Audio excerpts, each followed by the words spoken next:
Hiya everyone, LudosGD here. Today I wanna talk about my adventure in making Smooch Em Up, my new game.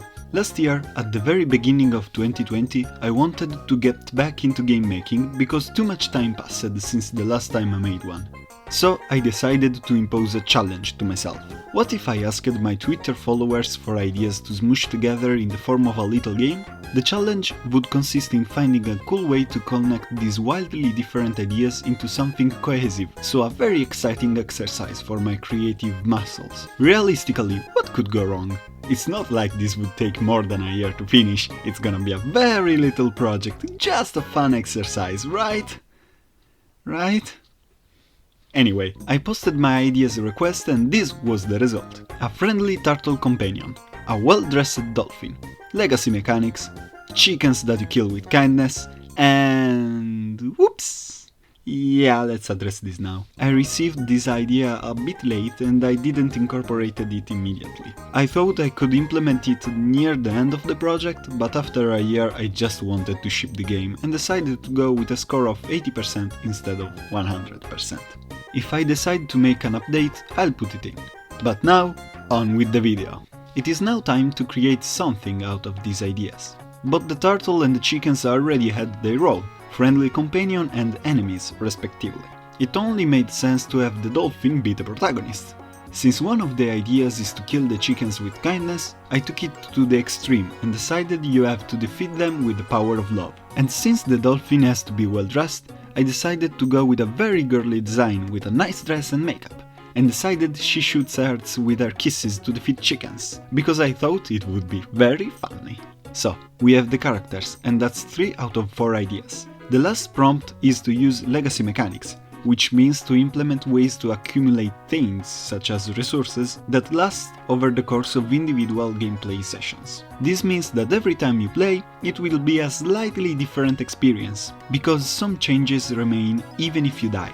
In roguelike games, like Hades for example, legacy mechanics are a staple, so you might be thinking that the most logical thing is to make a roguelike, right? You're right, but that's not what I did. I made an arcade game because I thought it would be simpler. Also, I have zero familiarity with roguelikes. The point of the game is to defeat as many chickens as possible before you get overwhelmed. But how do we put legacy mechanics in a game like this? Well, this has to do with a connection I found between the ideas. The thing I noticed was the possible water versus ground theme.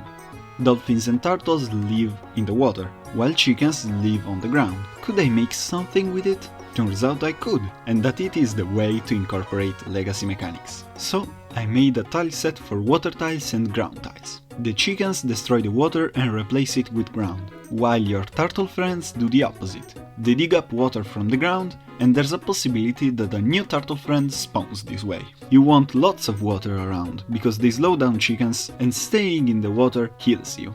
But what does this have to do with the legacy mechanics we are talking about? Well, when you get defeated, the map won't change. You will restart the game on the same exact map you were on immediately before losing the game. This way, the experience is a little different every time. Another way I thought I could shake up the game a bit was to reward the player for the total number of chicken defeated between games. How? By giving them another starting turtle companion for each 100 chickens total defeated. This way there's a feeling of progression. The more chickens you defeat, the easier it is to go further in the next game, because the more turtles you start with, the more water you're able to create. This way the player will, eventually, see advanced stages of the game, which I find very chaotic and fun. It's technically a legacy mechanics too, so mission complete. Don't worry though, if you want, you can clear the save files from the main menu if you like the starting map. Alright, so we have all our requests implemented. We know what's the game about, the design's done, right? Well, of course not. Nothing in game development is ever truly finished. While the game was fun and the gameplay loop was solid, one thing bugged me. The player didn't really have a reason to move much. While some players may prefer not to move because they like to be precise with their shoots, I found that actually moving is really fun too, and that I personally preferred moving a lot, actively chasing chickens or having intense moments of running away from them. So I needed to give the player a reason to move. I considered punishing the player for not being active enough, but I don't really like punishing player decisions if not necessary. So let's do the opposite. let's reward players for moving. And it was in that moment that I knew the design reason for power-ups' existence in video games. Okay, maybe not. But in this case, having power-ups spawning across the map was a really big motivator for player movement. They are powerful, they are cool, and they are so satisfying if you can use them to eat a lot of chickens in one shoot. And this was the design of Smooch Em Up. I'm really happy with how the game turned out, and I'm really happy with the skills I learned on the way. As you can see, I got better at pixel art, I learned much more about tile sets, getting to the point of creating and using animated auto tiles. I also got more familiar with creating UIs, coding state machines, handling save files and much more. I really can't wait to put these skills to the test and learning other stuff too. My next project? I don't know yet. I will experiment more with Godot, playing around with the engine and making very thingy things.